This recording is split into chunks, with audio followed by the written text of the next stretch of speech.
Hello students, myself Bharat Chawla and you are watching WITS classes. It is a second part of chapter 4 planning, class 12 business studies, and in this part I will cover two topics, features of planning and importance of planning. So let us understand the features of planning. So the first feature of planning is planning focuses on achieving objective. तो देखिए जब भी एक organisation establish होती है तो वो किसी ना किसी प्री डिटरमाइंड ऑब्जेक्टिव को अचीव करने के लिए स्टैब्लिश होती है या किसी ना किसी प्री डिटरमाइंड ऑब्जेक्टिव को लेकर स्टैब्लिश होती है. तो पॉइंट यह है कि planning focus on achieving objectives. तो जब एक प्री डिटरमाइंड ऑब्जेक्टिव मैनेजर्स को मिल जाता है तो ऐसा प्लान बनाते हैं जिसके थ्रू वो उस ऑब्जेक्टिव को अचीव कर सकें. तो प्लानिंग का सारा कंसर्न, प्लानिंग की सारी डायरेक्शन किसके टूवर्ड्स होती है? To achieve that predetermined objective. यानी जो भी प्री डिटरमाइंड ऑब्जेक्टिव है उसको अचीव करने के लिए ही प्लानिंग अपना सारा फोकस करता है. Second feature of planning is a primary function of management. देखिए जैसा कि हमको पता है कि 5 फंक्शंस होते हैं: planning, organising, staffing, directing and controlling. कोई भी फंक्शन बिना प्लानिंग के एक्चुअली हो ही नहीं सकता. तो प्लानिंग सबसे पहला फंक्शन है, प्राइमरी फंक्शन है और बेस फंक्शन है जो कि एक ऐसा प्लेटफॉर्म रेडी कर देता है जिस पर फर्दर सारे फंक्शंस परफॉर्म हो सकते हैं. देखिए प्लानिंग ऑब्जेक्टिव देता है और ऑब्जेक्टिव को अचीव करने के लिए प्लान बना के देता है.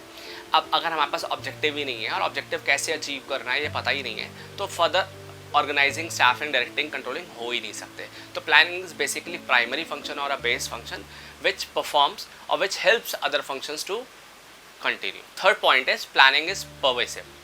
अब देखिए प्लानिंग इस परवेसिव फंक्शन का मतलब बेसिकली क्या है? देखिए जितने भी ये फंक्शन हम पढ़ेंगे, planning, organising, staffing, directing, controlling, ये सब परवेसिव है. परवेसिव मतलब हर तरह की ऑर्गेनाइजेशन में किए जा सकते हैं और साथ साथ एक ऑर्गेनाइजेशन में तीनों लेवल्स में परफॉर्म किए जा सकते हैं. प्लानिंग एक ऐसा फंक्शन है जो हर तरह की ऑर्गेनाइजेशन में परफॉर्म किया जा सकता है, चाहे वो प्रॉफिट मेकिंग ऑर्गेनाइजेशन हो चाहे नॉन प्रॉफिट मेकिंग ऑर्गेनाइजेशन हो, school, college, university, hotel, hostel. Even though आप किसी बड़े टेम्पल में देख लीजिए, हर जगह प्लानिंग की जाती है. और प्लानिंग को ऑर्गेनाइजेशन में तीनों लेवल्स पर भी किया जाता है. टॉप लेवल मैनेजर्स बड़े प्लान्स बनाते हैं, ऑर्गेनाइजेशन के ओवरऑल ऑब्जेक्टिव बनाते हैं. Middle level managers further plan बनाते हैं ताकि जो टॉप लेवल मैनेजर्स के प्लान्स हैं उनको अचीव करने किया जा सके. और further lower level managers further plan बनाते हैं ताकि वो टॉप लेवल और मिडिल लेवल मैनेजर्स के प्लान को अचीव कर सकें. तो प्लानिंग एक ऐसा फंक्शन है जो तीनों लेवल पे किया जाता है. टॉप लेवल मैनेजर्स भी करते हैं, मिडिल लेवल मैनेजर्स भी करते हैं और लोअर लेवल मैनेजर्स भी करते हैं. Fourth point is planning is continuous. अब planning is a continuous process. अब कॉन्टीन्यूस क्यों है? देखिए ऑर्गेनाइजेशन के जो गोल्स होते हैं उनको अचीव करने के लिए ऑर्गेनाइजेशन रेगुलरली प्लान्स बनाता रहता है. और हम देखते हैं जितने भी इन्वायरमेंट है वो डायनामिक है. इन्वायरमेंट में रेगुलर कुछ ना कुछ चेंजेस होते रहते हैं. तो planning is a kind of thing which keeps going on a regular basis. मतलब एक कॉन्टीन्यूस फंक्शन है. आज जो हमने गोल अचीव किया है उसके लिए पास्ट में प्लान बनाया होगा, कल जो गोल अचीव करेंगे उसके लिए हम आज प्लान बनाएंगे. तो प्लानिंग जो है वो रेगुलर प्रोसेस है जो चलता रहता है. मतलब हम प्लानिंग जो है ऑर्गेनाइजेशन के स्टार्ट होने के साथ शुरू होती है और जब तक ऑर्गेनाइजेशन चलती रहेगी तब तक प्लानिंग चलती रहेगी. हम प्लानिंग को बीच में रोक नहीं सकते. Next point is planning is futuristic function. अब देखिए फ्यूचरिस्टिक क्यों है? हम प्लान्स जो है ना वो फ्यूचर के लिए बनाते हैं. मतलब कोई भी ऑर्गेनाइजेशन पास्ट के लिए प्लान नहीं बनाती. हम और आप पास्ट के लिए प्लान्स नहीं बनाते और हम आप जो है फ्यूचर के लिए प्लान बनाते हैं. तो planning is a futuristic function. मतलब planning is a kind of thing which we make to achieve organisation objective in future. तो हम प्रेजेंट और फ्यूचर के लिए प्लान्स बनाते हैं, हम पास्ट के लिए प्लान्स नहीं बनाते. तो इसीलिए प्लानिंग को ना लुकिंग अहेड भी कहते हैं और फॉरवर्ड फंक्शन भी कहते हैं. Next point is planning involves decision making. तो प्लानिंग इन्वॉल्व्स डिसीजन मेकिंग का मतलब ये है कि जब भी हम कोई प्लान बनाते हैं तो उस प्लान को बनाते समय हम बहुत सारे ऑल्टरनेटिव्स को देखते हैं और बहुत सारे ऑल्टरनेटिव में से किसी एक बेस्ट ऑल्टरनेटिव को चूज़ करते हैं. तो अगर हमारे पास ऑल्टरनेटिव ही नहीं होंगे तो हम प्लान नहीं बना पाएंगे या हमें प्लान बनाने की ज़रूरत ही नहीं पड़ेगी. तो प्लानिंग में होता क्या है, बहुत सारी चॉइसेस में से हम किसी एक बेस्ट चॉइस को चूज़ करते हैं. बहुत सारे अवेलेबल ऑल्टरनेटिव्स में से किसी एक बेस्ट ऑल्टरनेटिव को चूज़ करते हैं. तो इसीलिए है planning involves decision. Last point is planning is a mental exercise.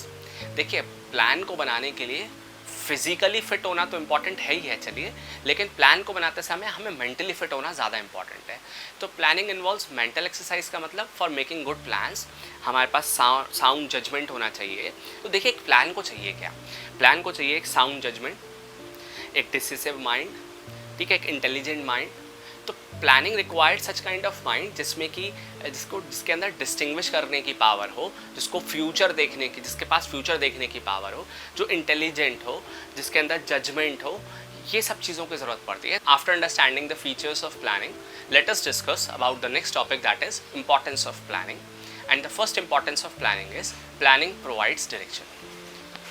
एक ऑर्गेनाइजेशन जब एक ऑब्जेक्टिव डिटरमाइन कर लेती है तो उस ऑब्जेक्टिव को अचीव कैसे करना है, हमें किस डायरेक्शन में आगे बढ़ना है उस ऑब्जेक्टिव को अचीव करने के लिए, ये हमें प्लानिंग से ही पता चलता है। तो प्लानिंग हमें वो तरीके बताती है, प्लानिंग हमें वो सिस्टमेटिक स्टेप बताती है जिसके थ्रू हम उस ऑब्जेक्टिव को अचीव कर पाते हैं। तो in this way we can say planning provides us direction, यानी प्लानिंग हमें वो डायरेक्शन देती है जिसके थ्रू हम ऑब्जेक्टिव को अचीव करेंगे। यानी एक मैनेजर जो है वो ऐसे ब्लाइंड फोल्ड या हिट एंड ट्राई नहीं करता अपने ऑब्जेक्टिव को अचीव करने के लिए, वो प्लान के थ्रू ऑब्जेक्टिव को अचीव करने की कोशिश करता है। तो planning provides us direction. Next point is planning reduce the risk of uncertainties. अब देखिए, अगर आप एक ऑर्गेनाइजेशन के पास एक अच्छा प्लान होता है तो अब ऐसा नहीं है कि आपके पास एक अच्छा प्लान है तो आपको रिस्क नहीं होगी। ऑर्गेनाइजेशन में रिस्क तो हर स्टेज पर होती है, लेकिन अगर आपके पास एक अच्छा प्लान होता है तो आप उस रिस्क से होने वाले लॉसेस को मिनिमाइज़ कर सकते हैं। प्लान बेसिकली क्या करता है, जो आने वाले रिस्क होते हैं उनको एंटिसिपेट कर लेता है और उसमें कुछ प्लान्स में ऐसे कुछ प्रोविजंस लेकर के चलता है जिनसे कि हम उन रिस्क को मिनिमाइज़ कर सकते हैं, हम उन रिस्क को कम कर सकते हैं। यानी अगर हमने प्रॉपरली इवेल्युएट करके प्लान बनाया है तो हमने रिस्क कैलकुलेशन भी किया है और रिस्क के लिए प्रोविजंस और रिस्क के लिए जो हमने प्रिकॉशनरी स्टेप्स लिए हैं, मेजरमेंट लिए हैं, वो हम ले चुके होते हैं। तो प्लानिंग जो है वो रिस्क को थोड़ा सा मिनिमाइज़ कर देता है, ठीक है। Third point is planning reduce overlapping and wasteful activities. देखिए, एक मैनेजर जब प्रॉपर प्लानिंग कर लेता है तो प्लानिंग करने के बाद मैनेजर्स जो है ना वो काम को सिस्टमेटिक करता है, ऑर्डरली करता है। यानी प्लान जो है वो उसको क्लियर कट आइडिया देता है कि क्या करना है, कब करना है, कैसे करना है और कौन इस काम को परफॉर्म करेगा। तो कौन इस काम को परफॉर्म करेगा ये हमारे पास पहले से ही डिसाइडेड होता है। यानी हम किसी भी काम को ना बार बार करके नहीं देखते। जैसे हमने पिछले वीडियो में एक एग्जाम्पल समझा था कि एक ऑर्गेनाइजेशन को अपने सेल्स को एनहांस करना है 20%, तो उसके लिए उसके 5-6 तरीके चुने थे। उन 5-6 तरीकों में से सारे तरीकों को इवेल्युएट किया था और सारे तरीकों को इवेल्युएट करने के बाद फिर एक बेस्ट तरीके को चुना था।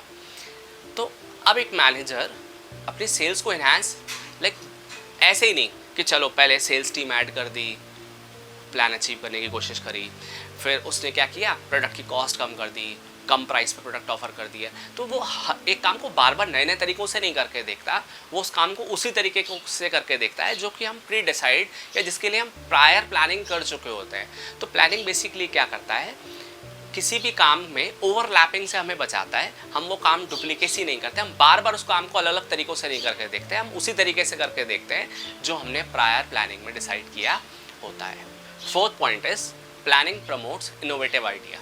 अब प्लानिंग प्रमोट्स इनोवेटिव आइडिया क्या होता है, देखिए जब भी कुछ प्लानर्स किसी एक कॉमन डायरेक्शन में सोचते हैं तो डेफिनेटली नए नए आइडियाज़ आते हैं, एक नया आइडियाज़ इवॉल्व होता है। तो प्लानिंग प्रमोट्स इनोवेटिव आइडिया मतलब प्लानिंग हमें हेल्प करता है नए नए आइडियाज़ को इवॉल्व करने के लिए। जितनी भी बड़ी बड़ी ऑर्गेनाइजेशन है ये ऐसे हिट एंड ट्राई के तरीके से नहीं चलती, मतलब ये जो इतने सक्सेसफुल हो जाती हैं ये ऐसे ही नहीं हो गई, ये उसके लिए प्रॉपर प्लानिंग करती हैं और प्रॉपर प्लानिंग के थ्रू ही उनको ये सारे इनोवेटिव आइडियाज़ आते हैं और इनोवेटिव आइडियाज़ से ही इतनी बड़ी बड़ी ऑर्गेनाइजेशंस चलती हैं और इतनी बड़ी बड़ी कंट्रीज चलते हैं, ठीक है। तो planning gives them innovative idea, मतलब जब हम एक कॉमन डायरेक्शन में रेगुलरली एक ही तरीके से सोच रहे होते हैं तो हमें नए नए आइडियाज़ आते हैं, ठीक है। तो planning provides innovative ideas. Fifth point is planning facilitates decision making. तो प्लानिंग फैसिलिटेट्स डिसीजन मेकिंग का मतलब बेसिकली क्या है, हमने प्लानिंग स्टेप्स में ये समझा था कि प्लान को बनाने के लिए कोई भी मैनेजर किसी भी ऑल्टरनेटिव्स को ब्लाइंडली नहीं ऑप्ट कर लेता, चूज़ कर लेता, वो सारे के सारे जितने भी ऑल्टरनेटिव्स होते हैं उन सारे ऑल्टरनेटिव्स को बहुत माइन्यूटली चेक करता है, डीप रिसर्च और स्टडीज़ करता है और स्टडी करने के बाद उनके सक्सेस और फेलियर को समझता है और तब जाकर किसी एक बेस्ट ऑल्टरनेटिव को चूज़ करता है। तो प्लानिंग बेसिकली हमें हेल्प करती है अच्छा डिसीजन लेने में। तो जो भी गिवन ऑल्टरनेटिव्स होते हैं उसमें से एक बेस्ट ऑल्टरनेटिव को चूज़ करने में प्लानिंग हमें हेल्प करती है। तो planning helps us in decision making, मतलब क्या एक्चुअली किस तरीके से करना है, इसको करने में हमें प्लानिंग हेल्प करती है। Last point is planning establish standard for controlling. Plan में हम ऑब्जेक्टिव डिसाइड करते हैं, क्या अचीव करना है, कब अचीव करना है, कैसे अचीव करना है, ये हम प्लानिंग में डिसाइड करते हैं। और लास्ट फंक्शन जो कंट्रोलिंग है, इसमें हम ये देखते हैं कि जो भी हम अचीव करना चाह रहे थे एक्चुअली वो हम अचीव कर पा रहे हैं या नहीं कर पा रहे, या अचीवमेंट ऑफ गोल जो है वो प्री डिटरमाइंड है या नहीं, मतलब जो काम हो रहा है वो प्रीवियसली डिटरमाइंड तरीके से ही हो रहा है या नहीं। तो कंट्रोलिंग करने के लिए हमें कुछ स्टैंडर्ड्स की ज़रूरत पड़ती है। मतलब कंट्रोलिंग क्या है? Controlling compares actual performance with plan performance. Controlling में हम ये देखते हैं कि हमारा जो गोल अचीव हो रहा है वो प्लान्स के हिसाब से हो रहा है या नहीं। तो कंट्रोलिंग में किन स्टैंडर्ड्स को एक्चुअली हम फॉलो करेंगे वो प्लानिंग स्टेज में ही डिटरमाइन किया जाता है। जैसे कि अगर एक ऑर्गेनाइजेशन ने अपनी सेल्स को 20% इन्हांस करने का प्लान बनाया है साल के आखिर तक, तो साल के आखिर में जब कंट्रोलिंग हो रही होगी तो ये देखा जाएगा कि जो सेल्स है वो 20% इन्हांस हुई है या नहीं हुई। अब ये 20% का जो पैरामीटर है हमें कब मिला? प्लानिंग में मिला। तो प्लानिंग में ही वो पैरामीटर्स हम डिसाइड कर लेते हैं, वो स्टैंडर्ड डिसाइड कर लेते हैं जिनको एक्चुअली में हम कंट्रोलिंग में कंपेयर करेंगे। तो प्लानिंग जो है वो कंट्रोलिंग के लिए स्टैंडर्ड्स अवेलेबल कराकर देता है। मतलब बिना प्लानिंग के हम कंट्रोलिंग तक जा ही नहीं सकते। ठीक है, ये सारे फंक्शंस एक दूसरे से इंटर रिलेटेड होते हैं, planning, organising, staffing, directing, controlling. लेकिन प्लानिंग में हम ऑब्जेक्टिव डिसाइड करते हैं और कंट्रोलिंग में उन्हीं ऑब्जेक्टिव को अचीव कर पा रहे हैं या नहीं कर पा रहे ये चेक करते हैं। ठीक है तो आई गेस इम्पॉर्टेंस और फीचर्स आपको इस वीडियो में समझ में आए होंगे। अगर आपको ये समझ में आए हैं तो give it a thumbs up. कोई क्वेरी है तो आप वो कमेंट्स में पूछ सकते हैं। मिलते हैं अगली वीडियो में, तब तक बुक फॉलो करिए, साथ साथ बुक भी पढ़ते रहिए, ये वीडियोस भी देखते रहिए।